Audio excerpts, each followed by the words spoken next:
We can pivot a little bit in draft, but we also had a very real shot of winning that game. Oh yeah. It's not like it was unplayable. It's not like the counter pick from Gen.G was so pivotal that it ended up being a really big detriment. I'd argue that the counter pick didn't really matter that much. Obviously, Tristana came kind of out of nowhere, but that alone isn't really going to convince us that we need to swap sides. So T1, I wonder if they still open up with the Azir. Faker has definitely been very happy to playmake, but on the Nico, it felt like the impact was a little bit more hit as opposed to hit or miss like it was with the Azir. Yeah, and I think he still found a few of those plays, and you can understand that Faker pretty keen to go back to it and find some redemption this time around. It might be that they're going to be facing down a very different composition or very similar composition, because this is looking very similar to game number 1. So Varus would be the lock-in, and Rakan would come in next, and immediately Canyon is going to take that one away. If we're following suit, it wouldn't be legit. It would have been the Lee Sin. We're going to need a draft redo, because that was supposed to... never mind. Jim Bard is really good. Jim Brad, a classic. We are very split on this casting desk about whether or not this constitutes a good bot lane. I personally like... I like Bard. I like both. Oh. I think that Jhin does actually provide a great amount of activity with the Bard. You can follow up on the stun very nicely. You can follow up on the ultimate very easily. Bard also really strong into the immobile carry on the opposing end. And that is the same for Yone. Chovy sees an opportunity and grabs it. Jhin is not going to have a great time facing off against this Yone come mid to late game. And it really is feeling like so much of what bot lane is supposed to offer, even though we did see the Aphelios games. I feel like the Aphelios Milio combination is kind of the exception. It's just been about what utility can you offer, right? And I do think in that light, the Varus makes sense. Probably going to be poke Varus again, although maybe he wants to go on hit depending on whether or not T1 is going to go heavy on the front line. So it depends on whether we see an Udyr ban here. I think if Gen.G are saying, don't really care too much about that one, or we don't want to deal with it. Well, probably going to be the final ban here on Gen.G's side. Understandable, there are a couple of dashes that are pretty important here on the side of Gen.G. Of course, Lehens has a very bad time against the Poppy. So not going to see that one. I like that T1 pivoted to banning really old junglers that have been kind of phased out from what we've seen so far in 2024. Next, right? Because like that is the vibe that Canyon's really been going with. It's almost like Coach Kim took a timeout in 2022 and just went back to his notebook that he was like in the middle of writing at the beginning of 2022, and he's just like back to it. May as well go for it. Well, the Nocturne going to be taken away here, and Udyr going to be considered and picked up here for Keen. He's the one that gets to have a good time this time around, and it's now time to delve into his solo queue to see what he's been purchasing on the Udyr. Is he going to be yet another secondary Udyr player in a series that builds one singular damage item and does a singular bit of more damage? I don't want to be the guy, but the only players that have gotten POG so far are mid laners. And you know who the one exception is? And you know why? Because he built Rift. No. Cannon comes out. I'm not even. You almost. Not even going to finish the joke. Cannon comes out here, one of Zeus' comfort champions, and obviously should have a really good time. Bel'Veth, I think, in theory, is really strong, but we've seen the Bel'Veth really struggle come mid to late game with the, I want to say, effectively zero amount of mistakes you could make on the pick while still having a big impact. But early on, you can be a menace, and I think T1 really playing more akin to the draft we saw in game number 1, where it's very much about the early game prio, turning that into substantial leads. What is Canyon gonna pick? Because if he picks Maokai again, it would make sense, but it would make me very sad. I want to see something that matches this, and we know he has a deep champion pool, but this is the new Canyon, everyone. He is playing with Chovy, he is playing with, I guess King is also playing a tank, he's playing with pace, he knows his place, and it is playing Maokai for the second game in a row. He is being a tree. He is. The ults were good though, and they won, so I don't know, you can't really fault it. No, you can't. You may not like it, but this is what peak Canyon looks like, you know? Yeah! I do like the massive change-up in everything except for mid lane for T1. Really is a very different looking composition.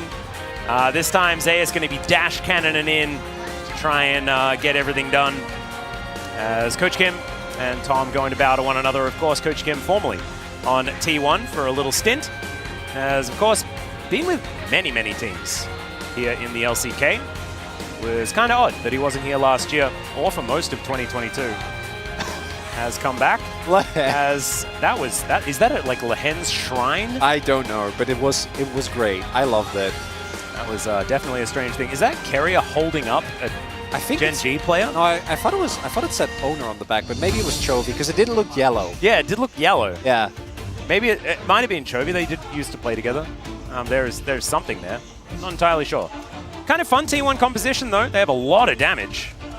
Sort of carries coming out of everywhere. I mean, even Brad should be building rapid fire cannon. Am I right? Long range meep slap. You love to see it. Gen G a little bit more stock standard on the composition. Let's see how it goes. We hop into the rift for Game 3.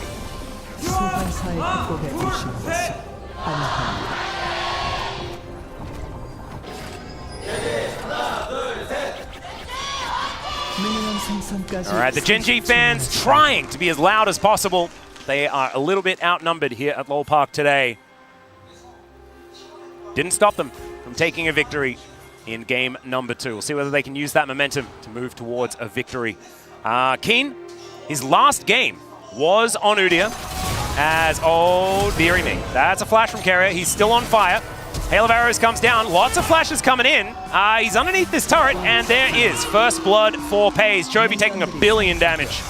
They will be able to secure it. So, sweet 400 gold going over to FaZe. He's going to be feeling very good about that.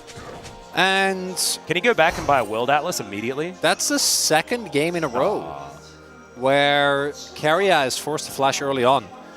Not really respecting the potential invade, gets punished very, very aggressively. Now, there was a sacrifice that had to be made for this. Chovy joining the play did mean he has to teleport back to lane, so Faker might be trying to play very aggressively towards an attempted early back force. As yeah, very straightforward, even with bone plating and the flash and a nice Q. Unfortunately, not going to be able to actually stay alive throughout it all. But Lehen's has to back and Chovy has to back. And FaZe also backed, wanting to use the money that he has available. So I think immediately T1 might not be in the worst of spots, but it's definitely going to be a big gold swing towards the opposing side. And particularly with lethality Varus, him getting accelerated can make your early to mid game very obnoxious. I also think that Jhin Bard, while it's a really good lane, I feel like it can be a bit swingy. Yeah. Here and there, because Bard in general is a champion that benefits a lot from having control. You know, you can set up your cups of cocoa and get things the way that you want to, but I think that Keria might be able to just orchestrate that eventually anyway. We all know what he's capable of.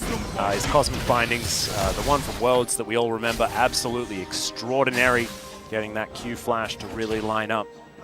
We'll see whether he can provide that magic after a difficult early start to this one, as Oner just floating around.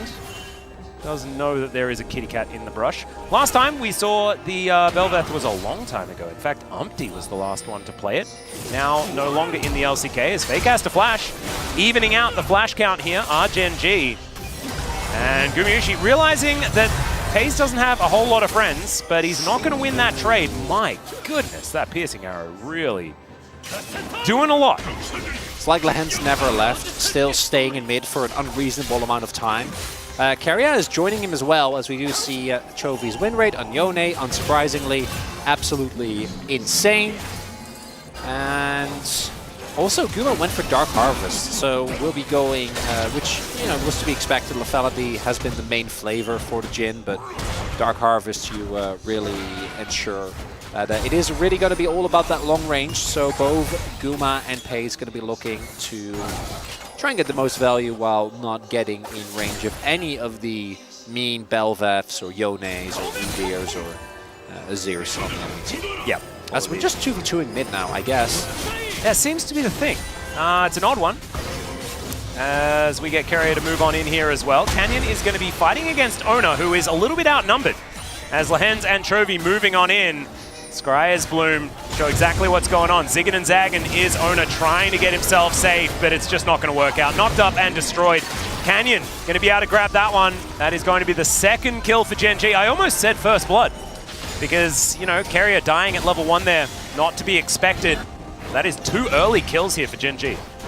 And an attempt from T1. I don't know if it was trying to bait Gen G into some early play that didn't work out, or if they thought that they had the man advantage because Keria was there. I think Lehens was still on vision as Canyon. He's not done. Zeus. He is a tempo. Wait, tree on a mission. You can't lightning rush out of that one as Keen is relatively low, but there is a big old fiery storm around that small lightning rat, and he's going to be taken down. 3 now for Gen G. Atlas, this is 80 cannon. He went lethal tempo and Berserker Greaves. Oh, that's even better. Isn't that, it's perfect, isn't it? You know, Reckless comes to Korea. It has to be. And now we're building 80 cannons all over the place. We're mid 2v2ing still. Yeah, I guess. It's a weird and wonderful time here. Day 1, 2024, LCK Spring. As I have confirmation, BB from the Spanish League actually tweeted to me saying that they're Kevins. So they're Kevins. They're Kevins. It's the handshake between Korea and Spain. Kevins. Kevins. So there's the confirmation. All right. And I like it. I don't know. It just feels good. Yeah, I'm okay with it. I think the sheer creativity of it all is enough to convince me personally. Faker TPing back to lane, Oner will be able to pick up, but this is a trade we've been seeing a lot of, and I like the Kevins. I think they're cool. I don't know if they're really worth it yet. I think that remains to be seen as Drake gets taken, and we have literally only good Drakes still left on the table. Ooh. There's no bad opportunities. There is Cloud, there is Infernal, there's Hex. It's all good. Love it. A lovely time. As far as dragons are concerned, first dragon has been on the losing side. I'm pretty sure it's still the case, unless it's just moved back to 50-50. I can't remember what happened in Game 2. Wasn't really keeping track of who took what. But I'm pretty sure if you start on the Kevins, not the dragon, then you do stand to lose statistically more often. That's what I'm leaning towards. As Chovy sweeping up some minions, as he is wont to do. Belveth doing her best to stay really far ahead in farm. That is what she's going to continue to do, as Keria is going to get engaged on. Over the wall goes Canyon, and Keria, I don't know whether he's getting out of this one. The ulti comes in, and Chovy says, thank you so much for our 4th one of the game. 1-0-2 on the Yone as well, as now even Gumayusi has to exit. Look at this gank squad. It's like Canyon and Lehens have been born to play with one another, you know, just roaming the rift. Looking to lock people down. They needed to synchronize. Okay, that's what the first 2 games were for. It was calibration. Calibration. Linking up, Atlas. That's what we were waiting for. And right now, Gen G, 1K gold lead, looking quite good now. Of course, you know, by no means an unsurmountable lead. T1 still have a lot of tools available to them. Particularly, I think, when it comes to those mid-game skirmishes. But with Gen G is the one pulling the trigger first, they actually see change not fair. Like, oh no, it's between Maokai, Varus, Yone, and Rakan, you're not playing the game. And the amount of safety that they have with this Unbound Soul, you saw Chovy just walks forward and says, Oni, you're not going home. You're staying here. 4 versus 3. A magical journey is going to come on through. They're just leaving Gumayusi to die, and he will do so. Chains of Corruption come in. Oner gonna try and dash his way out. Has a zag left, but it's the wrong direction still. He will be alive. Faker gonna take some plates, but there are 2 that go down on the bottom side of the map as well. Chovy deals with them. 2-0-0 on the lethality Varus as well here for Pays. I'm gonna have a look at it one more time. This, I mean, the first couple of games, neck and neck. It was talking about macro and all these plays and stuff. This is just chaos. They're actually playing so proactive, and what is really, really telling to me is Chovy is just leaving lane. Like, it's not like he's shoving out a wave. Faker is just there, dealing with the wave as Canyon makes sure that Keria and Oner don't get off too easily. Oner is able to use his dashes to not get caught by Lehens, but they just left Guma there, man. They left him alone. Yeah. He's just a poor Jin underneath the turret. He doesn't get to take a journey. And if this was the Challenger broadcast, I'd say a whole lot of things, but I'm not going to. because I've decided to be a professional, and all champions are great. Jin's not the problem. It's the fact that Lahens has been roaming around the map and has been having a colossal impact. And Chelsea and Kenyan as well. And Keria's been trying to match, but it just doesn't seem to be working quite as well as Lahens being unlocked. And we've spoken about this. When Lahens was on Gen G in the past, when he was on KT, you unlock Lahens, and you unlock the team's ability to make plays and make moves around this map. He was more famous for it on champions like Leona, but he's done it on his Rakan before in the past as well. He's done it on his Blitzcrank. He's done it on Singed. Although not to as much success, to be perfectly honest. Hey, any second now, Yumi, we'll get back into the meta and we'll go back to that. It's actually not true. His Singed was stupidly successful, actually. So I tell a lie there. As Oner looking for some grubs, some Kevins. Getting to work here. Zeus going to move on down. Lahens has found a position here as they get a knock-up onto Canyon. He's pretty tanky, but Oner now. Oh, he's given a magical journey. There it is. Canyon picks up that kill as Chovy's in trouble. Gets a shield, tries to get out, and he does. Oh my goodness. But the Kevins go to T1. And that is definitely a big deal. Ignore this if you're a T1 fan, because that means that it's going to be a very dangerous Varus on the bottom side of the map. But getting Kevin's control is certainly good. So yeah, that's cool, but what happened with the magical journey is question number one. I'm not so sure. And secondly, Paze is gonna get a full turret Atlas. Yeah. It's 20 CS, 2 kills. I don't even want to know how many plates up against his direct opponent. Oh my goodness, the full thing. Oh, okay. Well, Keen now gonna get on top of Zeus to the best of his ability. Looks like Keen going for the same build as well. Yeah, it makes me a little bit sad. So the one thing I do think is important to note is that unlike normal cannon, which especially early on, the poke is extremely obnoxious to deal with, and it can be really oppressive. We'll talk about 2.1. God, I know you don't like Jin, and you know what? I don't think it was his fault, but in this game, we're not going to be seeing a whole lot more of this Jin. We're not. I don't think we're going to see it. Yeah, the plague, the thing plaguing Jin, which is a lot of losing, looks to be continuing here, unless something really, really good can happen. Because Gumayusi is a great Jin player. He not only that, but he is also one of the 80 carries that in this scenario can actually provide utility. True. You know, even though he's really far behind his counterpart. So maybe that's enough, but and they have 2 other like attack speed scaling champions, 3 other attack speed scaling champions on the team. Yeah, but so this 80 cannon, right? In theory, what happens is you build enough tank shredding items and then you just chew through Keen's health bar. But there is already 1 frozen heart on the enemy team, which against the Zero has a lot of value. And there's going to be probably another frozen heart once Keen finishes his. Yeah. So I'm not feeling super. But I'm happy we get to see new champions. You know, we get Udyr, and now we get Lefel or AD Cannon. That's cool. Yeah. But is it good? We also get to see Maokai. Well, yeah, I'm not awesome. He's got a bomb. I'm genuinely impressed by the level of professionalism that you can say that without really the sarcasm. I'm trying real hard, I'm not going to lie. No, you're doing a great job. For those that were watching the Challenger broadcast yesterday, yes, they can tell that there is certain opinions that I have on some champions, warranted and not. To be like, we all have those things. We all have. We're all irked by certain things. For me, it's Jin Karma. You know, that's what has really bothered me, and I lean more towards the Jin side of it that gets on my nerves. That's fine.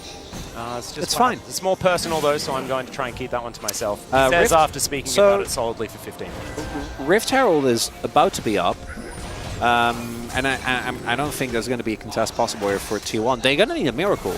Like, we're looking at Faker finding a multi-man shuffle, but who are your actual targets for a shuffle? And really, it's just Paze. Yeah, and Paze is a lot of the money. Chains of Corruption comes in, gets a fade away. It's Gumayusi. Not going to be in auto range, and that does mean that he... Hands! What was that? Look, don't question Lance. He just flashed! He didn't even flash Ignite! No, he just flashed. It's sending a message. What message? The message is, I don't need flash. He doesn't have X-Flash, Atlas. No, but he doesn't need it. He's like, no, I don't need this. Oh, Lahens. He's just so Lahens. He's just... Yeah. Oh, okay. Sometimes you just don't question it and you move forward. 4,000 gold the lead here for Gen.G. Our first Hextech Dragon of the game going to be coming up, and the first of the series, I'm pretty sure, unless there was one lonely Hextech at the beginning of Game 1. I can't quite remember. But 1.5 minutes till Drake number 3 for Gen.G, or the first for T1 is going to spawn. We're really going to need to see a bit of recalibration here from T1. Try and get this game back in order. I think this series being the first series between, like, that both these two teams play is really funny, because it's going to be really easy to draw grand conclusions. Oh yeah. Whereas I think I want to go back to the interview that they gave at the beginning, which is both of these just being like, these players that we're going to be playing against are all really good, and I'm really excited to play them. And I know we'll get to play them a lot, because let's be honest, what is the expected outcome for Spring Finals?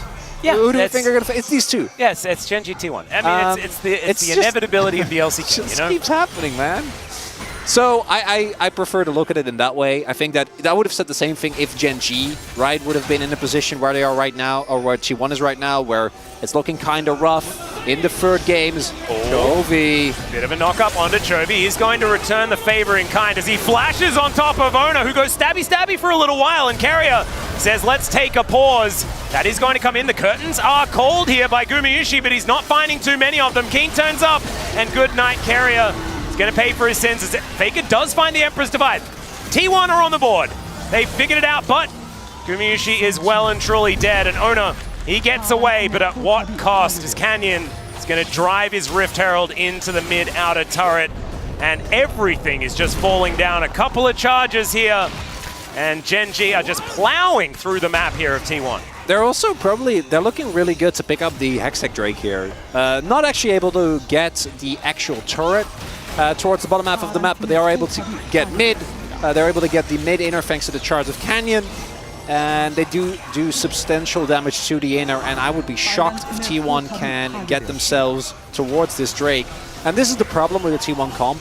Once it is behind, it doesn't feel great. And normally you have like, but what if cannon? But this is 80 cannon. Chains of Corruption. Stabby might need to be employed as Oner is just going to go down. That is the kill going over to Lehens, I believe, with a tick of Ignite. Just can't really get into his jungle, unfortunately. Yeah, Belvev, another example of a champion that when you start falling behind, just starts feeling worse and worse. As I think T1 looking for these type of sideline picks is definitely the way to go. I don't think you're going to actually win a 5v5 with the deficit you're already in. But it just isn't enough, right? Like, look at how much they actually invest here. A curtain call comes out. They're sending everyone towards the top side of the map. And it's just... Oh, no. This Fervsion doesn't even hurt Chovy. Yeah, and then Gumayusi gets flanked by Lehens. Yeah. And then stabbed. Not a good time. As Gen.G clear up the inner turret on the bottom side of the map. T1 trying to grab themselves a cross map. Keen is here with a big angry circle. And he'll at least be able to deal with the minions. Zeus and Keria taking a magical journey to get out. But Gen.G, man, they have come into this one with a whole lot of vengeance. Feels like they needed a bit of a warm-up. Things are looking pretty good now. Domestic Gen.G, man. It's not the same a good team. look. But it's also, yeah, this is the thing. Like, have we? I don't think I haven't got enough. I don't have enough tape yet. You know, I know it went to 3 games, and I can't expect more than that. But I just really want to see more from this team, because super teams have been a dangerous thing to utter. Yeah, you know, like ever since KT, all right, 2018, it's just a. Can we put it to a vote? Just make it a best of 5. No one will mind. Oh, that's true. G-Sun, are you there? Can we chat? Can we make it happen? Can we talk to the commissioner of the LCK and just ask for a conversion to best of 5? That'd be really cool. Please. We got the okay. Yeah, she's gonna ask. She's gonna ask. So G-Sun's on it. Trying to get a little bit more out of this one, because we can get some silver scrapes on day 1 of the LCK. Wouldn't that be dope? Yeah. That would be dope, Atlas. Yeah, I reckon the players would this probably be upset about it. I don't think this one got a whole lot more in it. No. We'll see. Yeah, T1 has won games from worse positions, but not often. And you know, as far as deficits go, you generally shouldn't be able to win games from these positions. It's kind of how League is played. And it's also like the composition from Gen.G doesn't open a lot of doors. As Lehens, speaking of which, is just going to look for Oner here. He is able to dish, dash, and dive away. Nice. As Fate comes in. Nature's Grasp comes down as well as Faker does find the scoop onto Canyon, but he's not exactly the optimal target as Lehens is slinking away. Zeus finds it. With the last Q, the Shuriken will pick up Lehens there. So his first death of the game. Surprising, to be perfectly honest. And Oner now going to grab himself a little bit of an upgrade there with the Scuttle Crab going down. So some positives coming out here for T1, but they have to work so hard for that one. They're going to have to need a whole lot more of that. They want to get back into this game. As Oner once again finding himself in an awkward position. Chovy not quite finding the ult though. We'll have to go back to the Soul. I mean, this is how it starts. You know, it starts with a pick-off left or right. Yeah. Lehens giving up a bounty. Faker getting some gold, and before you know it... No, I don't believe yet, but it is something. As now Cleaver done here for Oner. We're taking another look at this play. Pace's general play on Varus, I think, has been awesome. His ults have been... Chains of Corruption have been a little bit, you know... They've been hit or miss. The real... 2012 yellow P. The hidden POG here, or what really sells this for me is Canyon's ultimate, right? Like, I know we have gotten really sick of how incredibly impressive Maokai is. I'm pretty sure there is some bad things about to happen to the T1 members. Yeah, Oner is just, he's flapping away. Yeah, he realizes that there's nothing he's really going to be able to do about this one. Faker is going to die. Paze now could be in trouble though, as a Tempered Fate not going to land on top of him, but that's Oner collecting the kill. Hey? That is a big old amount of gold for the shutdown as well. And hey, do note, there is actually a way for Faker to get immediately back to the fight in 25 seconds. When he's up, he can TP back. Whereas for Pace, that isn't the case. That's big. Yeah, true. This sounds like, and we joke, but it was a, what, 8K, between 6 and 7K gold lead? It was. It's getting smaller. You know, 2 more bounties, 1 on Chovy, 1 on Canyon. And I think a lot of it will come down to what happens at the next dragon that's going to be spawning any moment from now, as we have a look at Faker getting picked, but the more important pick is Paze going down, right? Because he is the one holding all of that gold. He's the one that has the bounty. As Keria was actually the one that started this one off by walking into the darkness, but he gets out. Paze not so lucky. Jhin value as well. Oh, love to see it. That's all right, T1 trying to deny this one. This is Hextech Soul, this is big. As Keen gets in there, Magical Journey to get them out. Somehow it's Keria that secures the Drake. Big win for T1. Just trying to, was that just a meep slap? Bard's overpowered? Gotta imagine it was. Even without him going for the rapid fire cannon, still doing great here. Love to see it. And Gen.G still in a firm lead, still have a really strong 5v5, but starting to be on the receiving end of a couple of small losses now, not really turning into anything big yet. But the gold can swing extremely quickly if they lose like one fight where they lose 2 members, T1 doesn't lose anything, and they give up a turret or 2. There's bounties on the map. Yeah, that's the crazy thing. Really got to be careful to not give T1 an angle back into this game. Still don't think that is the case, but one pick, you know, Canyon going down, Chovy going down, could happen. Looks like Chovy has not let go of his ways, seemingly going towards a more, at least semi-tanky build. We'll see what that Chain Vest is going to end up turning into. Already has his... he at least has Shield Bow instead of going straight Sunfire Cape second. Yes, which is big. Opportunity here again for Pace. Yeah, Swifties as well. You love them. I'm just a huge Swifties fan, so very happy about that. Same. Keen with the cowl completed on his Udyr. So 2 items also for both Oner and Zeus. Zeus starting to get to the point where he is going to be a auto-attack machine. Do you know Shiv? I don't know. Kind of. I'm curious to see what he'll end up going. He used to. The AD cannons that we used to see used to be Shiv. Yeah, because that was when everyone who could build Shiv could build Shiv. Shiv. Because I imagine you don't want to use your E to wave clear, because it is also your best escape tool, but we'll see what Zeus ends up going with. Oh, lands, possibly caught out, but no, does have the grand exit. It's out of the way of Oner. So Gen.G still with map control, still with 5 turrets to 1, which is a very big thing here.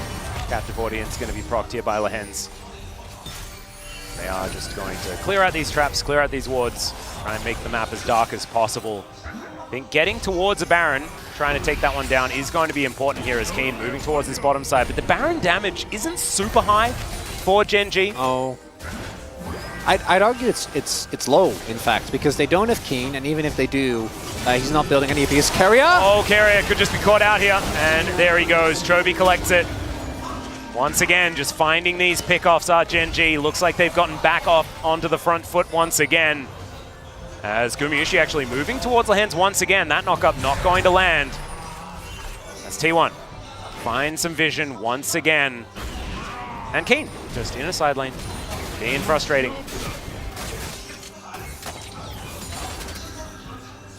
So I'm just contemplating whether or not Udyr is good. Because I know he's good early. Yes. Like that we figured out. But does he do enough? I think he's great.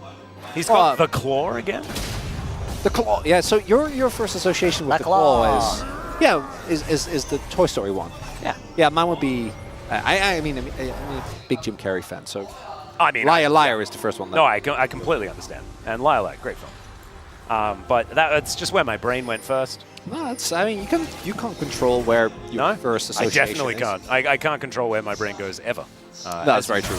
Because Pays actually is almost 3 times the damage that Guma has done. Guma has definitely been on the receiving end of a lot of pain, has been focused down aggressively, and Keria has, I think, been struggling the most on T1 together with Oner in this specific game as Keen finds Zeus. But Keria does have Magical Journey. Is going to get a stun down there as well, as Keen getting shot quite a few times, and there it is. Gumayusi going to lock that one down, and Keen is a little bit too far forward with none of the rest of his team anywhere near to provide any sort of support, some value for this Bard as well. That Magical Journey allowing the response time for T1 to be so much accelerated. Good to see, as Faker has a Lich Bane. Everyone just wants to do auto attacks really good for T1. That's what I'm noticing. That's the first time that we've seen that in as far as I can remember, on specifically, like outside of... Weren't we asking for it on Azir yesterday? I don't know. Just because there was someone that was just split pushing all game. It was a joke, because if you like teleporting in, trying to, you know, kill a base, then yeah, Lich Bane makes a lot of sense. But as a main item on Azir, interested to see where this will go. And right now, in about 8 seconds, the possible soul will spawn. This is a must-win fight for T1. They're still 6.5k gold almost behind. Keen is back. Gen.G have control. T1 don't deny this. Winning the game is going to be really, really hard. Yep. Vision going to be cleared here as Oner looking to rotate around. Keria has already dove over the top with these Hex Gates as in goes Lehens. He finds Gumayusi, who immediately explodes. Nature's Grasp to come down as well. This is a guaranteed Hextech Soul, and T1 do not want to be around to see it. They're going to vacate the area immediately. Beautiful turn there by Gen.G, and they are looking to now just move over to this Baron. Look to lock that one down as well. 5v4 should mean they'll have enough control to grab that one for themselves, but looking for a reset first. And it's Lehens, the Joker of the Rift, that finds himself the flank there. Is he the POG vote? For me, right now, yeah, I would say so. I think that his early impact has been the big difference maker here. And also, when you look at the head-to-head, it's night and day in this specific game. Lehens is flashing in. There's the Tempered Fate. He just moves out of the way of it. Nicely done there to try and keep himself alive. Avoids the ulti from Chovy. He's dead, but he has avoided some stuff, and it looked kind of cool. Yeah. But he does die again. And that should be an opportunity to go for the Baron now. Maybe we can see Zeus pick up a bounty or two here, but Gen.G can be really happy. Going according to game plan. Yeah, already getting started 2 on levels up. He has Axiom Arc. Yeah, I mean... That's not a new item, but you wouldn't know it. TP coming in. Yeah, let's see whether T1 can mount any sort of defense. As in goes Chovy, unbinds the soul, and says goodnight to the cannon. Faker clearing out vision where he can, but I don't think he's going to be able to swoop in and do anything here as the Belveth has a blast cone available, gets into the pit somehow, and what nails it! Okay, all right, Oner. Yes, you have the better smite button, 100%. He's going to be able to secure that one for T1, and you can see a little fist bump there as well. We'll have to see how much it actually means for the outcome of the game, but if T1 stay alive in this, I think that moment had almost everything to do with it. They're not letting go, Atlas. They're clinging on to the game. I don't even believe like, that happened. It was at 3k health. Like, what happened? What did that much damage to Baron? Did they just use skills and kill it? I guess Oner may have just done stabby and smoke. Oh yeah, okay, but he's one Bel'Veth. One Bel'Veth can't do 3k health in a second as Zeus gets unceremoniously dunked on. Just absolutely demolished. All right, let's check it out. So how did all that damage happen? So 3k, it just got down to 79 HP and smoked it. 79. So there you go. And you heard the shriek of the crowd here as well. That one gets taken down. Lahens is in a position on the map. It turns out that it was not a position that was very good for him to be in. This game is going places, Atlas. This game is going. That is absolutely true. Chovy is golden. And yeah, he's looking in a bit of trouble. Nature's Grasp to try and save him. Some flashes forward here as he gets a shield, but he is still going to go down, and Oner will possess him now. Looking for some knockups onto Canyon, and starting to unravel a little bit for Genji. Oh my, what? Oh, hello? Pays? It's a lot of damage. But he needs to land a whole lot more of those. And Genji going to have to get their hands back on the steering wheel once again. So I want to draw attention, which we'll talk about the state of the game a little bit. The cool new item that Zeus has bought, which is Terminus, which allows you to both get bonus armor and magic resist, while then on the other end, like you have alternating. Yeah, it's the alternating thingy, right? Yeah, so you build up armor pen and magic resist, which obviously you have a lot of magic damage still. As yeah, this is Lahens just way too far. Look at the rest of his team as well. Yeah, I'm not sure what he was, but it's Lahens, so yeah, it's Lahens. And then Keria trying to redeem himself for what has been a rough game. Chovy has flash, so he flashes that, he's completely fine, but he really wants to hold on to it, pays for it with his life, and that's 2 picks in rapid succession going the way of T1. And that's 1,000 gold to Oner as well, and he is a legitimate carry threat on this team. Yeah. He's got so much farm, as we can see. And building towards a GA for the 4th item. Having a look at the trough of Genji's gold advantage, it is eking back towards T1, and it's only 3,000 gold. There is still Hextech Soul in the hands of Genji, but it's a 3,000 Baron power play here for T1 as it does tick off, and that is a large swing back. Oh, we might be heading towards an Elder Flip, Atlas. Oh, baby. Gold's going to be basically even after this inner falls. Yeah, that's a slight gold lead for Genji, but it doesn't Look mean at the little that much mini at Kevins. this point. Little mini Kevins running after the next possible turret. Beautiful. It's in a minute. It's going to happen. It's the flip. It's on its way. But looking at the bottom jungle, I think Genji is feeling pretty good about it, because they do have a somewhat unreasonable amount of control in this Keria. I guess it's fine. Yeah, Genji just going to run away from him. There's Chains of Corruption, and he's dead. Not fine. No, he's not. Take it back. He is not fine, and Pays is gold, and then he is not. This is a calibration game, Atlas. That's what we're witnessing. Yeah, both teams are calibrated. The Joy-Cons are not working. We're going to need to go into the settings. You got to like take them off and then and then put them back. Yeah. This is the old machine. The cartridge needs. You got to take it out and blow it. Yeah, put it back. There's dust in there. Yeah. Something's not working right. It's not working. Oh dear.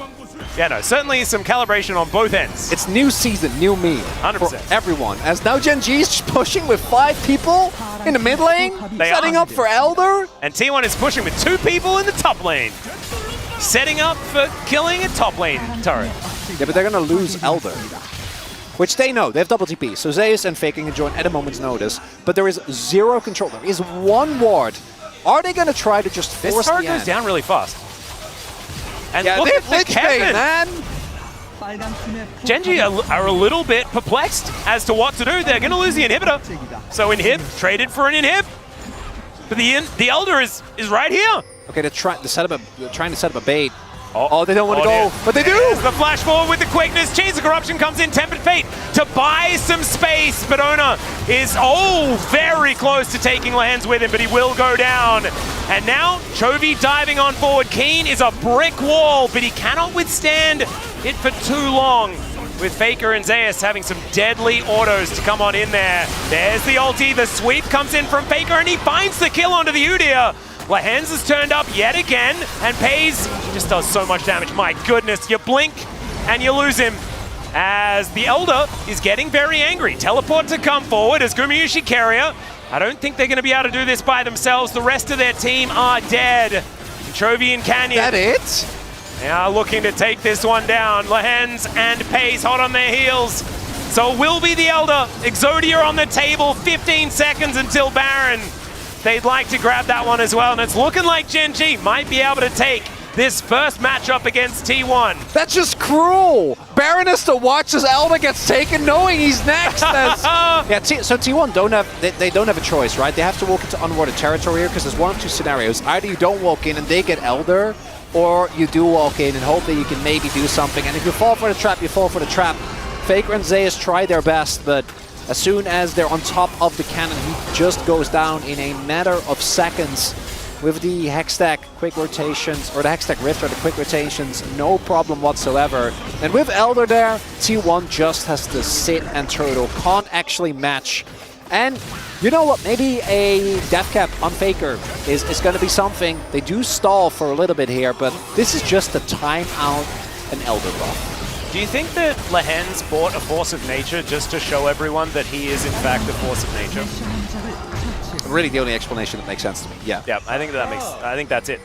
Well, he's also, yeah, because he's only playing into Auto attack Faker. Well, they do have double first nard as well, so they're covering all bases, so they always come out on top. As a Rebel Baron power play here from Gen G, starting off at just 1500. We'll see what they're able to do. Mid lane inhib is down, but that alone is not going to be enough. Because Gen G still need to actually win the game. Oh yeah. And they only have a minute left on the buff that I think is the most important. Because well, the wave technically is they have to really win two good. more games, right? Because this is a best of 5 now. Oh yeah, very good point. We had the confirmation. Well, no, she was going to ask. We didn't get confirmation that was going to happen. We have... she forgot. Okay. So Jisun just let us know she has forgotten. Well, this game will now go and get confirmation. Yeah, this game has been good though. Yeah, and this game has at least 20 minutes left. At least. A lot of twists. She's got heaps of time. Heaps of time. Now, as Keen making his way out of base, he has got some items. A lot of them providing him with... Death kept on for Faker. Crypt Bloom there as well. Whoa. They are likely going to lose 30 this. seconds. They the amount gotta of get this siege up. potential is just absurd. You have Nature's Grasp available. It's so hard to engage onto Gen G. See whether T1 can find any sort of way. 20 seconds. Well, Oner down so incredibly low. And yeah, like you're talking about, it's all about the Elder. You engage onto that, and you just can't really do anything about it. As, a possible pickup onto Chovy, has to flash away. Lehens is going to be taken down. Zeus now with the ultimate ticking. He does fall down, but the Empress Divide comes in. Keen is just gigantic. It's very difficult to take him down as Canyon's going to be eviscerated. Pays does a lot of damage, but he needs a frontline, and T1 hold on. Faker, I told you, 20 minutes, Chronicler. Faker can teleport towards the top wave, but alone I don't think he can push. With Pace still alive and Baron buff being there. But Inhibitor goes down, but that's the end of the Baron power play, and no possible end angle for Gen G, so we're gonna have at least another opportunity. Oh, second Elder? I think we're heading towards second Elder for sure. So what is happening here is the setup that comes through initially doesn't look like it's really going to be enough. And then it's the Bard Q that sets up the CC chain that almost kills Chovy.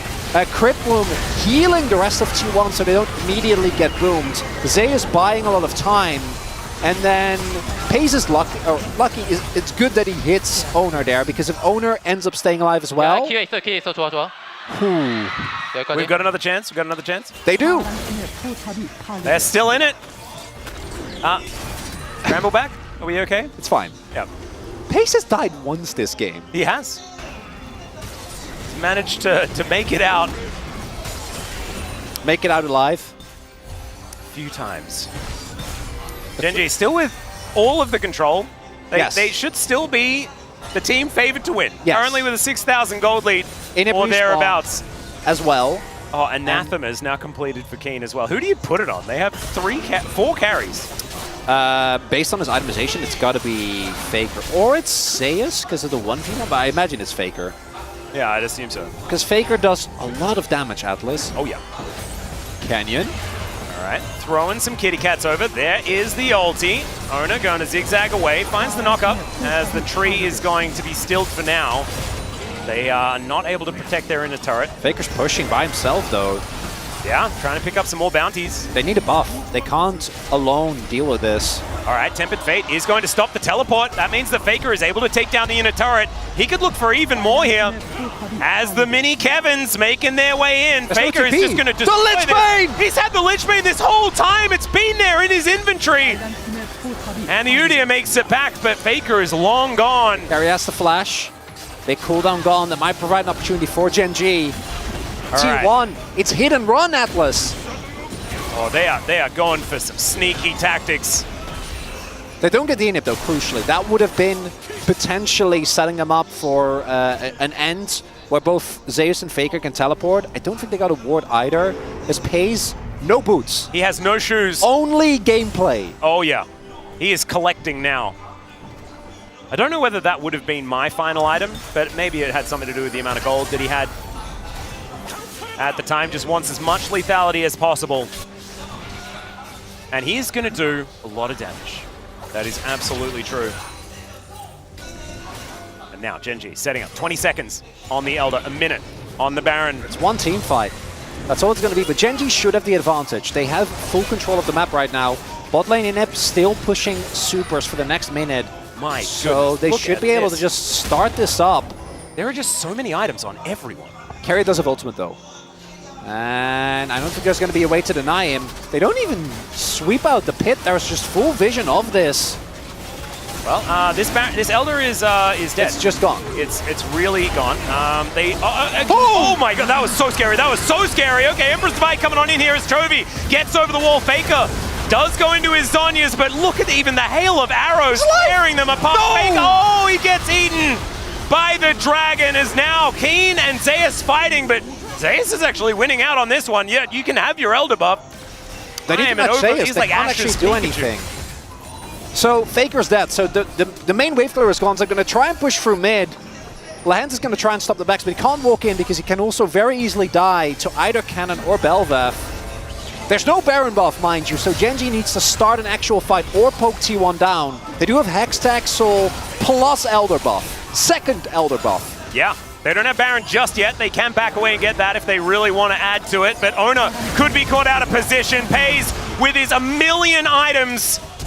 Raining down the arrows. In goes Lehends once again. There's the Wombo combo. They've taken down the Bel'Veth as well, and I think this is the last gasp for T1. The last one's going to be an ultimate landing from Pays, which is a pretty beautiful way to end it here, as the last Nexus turret will go down and the Nexus will follow. Gen G, after having so much control all game,